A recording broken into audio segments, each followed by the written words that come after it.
Light gave me not just a way to see, but also a way to question how we see. Because of that, it became very important for me. See, if you hold space for light, then it is a little bit like asking a question about how do we ask questions. For me, light was a way of dematerializing the objecthood in art, take away the fetishism, the object, the sort of the object, right? The money. And in that sense, suddenly it's about, can I touch it? What is softness, tenderness? Is this even the right question? Can I reconsider? So light has this, should I say, openness to it. And could you talk a bit about beauty and the way you use light with beauty? And I think it really holds so much of your interest in the audience. Can you tell us a little more about ways you've explored audience? So that work was really about, I can stand here, I can sit here and I can see, oh, there's a rainbow. Hi Geraldine, do you see the rainbow? And then you can say, no, because you see a different rainbow. Because the angle, you are not here, you're not inside my eye, you see a different rainbow. And I know that because I know that the rainbow I see is only there because I'm there.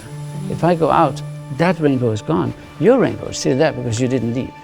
Do you see, this is a space in which we have the same experience but we see something different. Or we are experiencing that we are different and we are still together.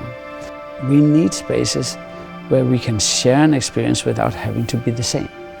And a rainbow is so interesting. It's also an interesting symbol for that. It's about being together even though we are not the same, right?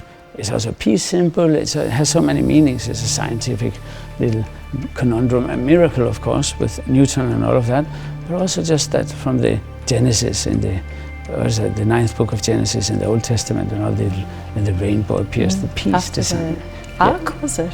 Yeah, after the ark, was it? Yes, yes. So I'm not a very strong faith person, but you know, so the rainbow is in a sense spirited, magic. And then they look at something and they say, I know this. I remember and I see something that is inside of myself. And that's actually true because it's in your eye.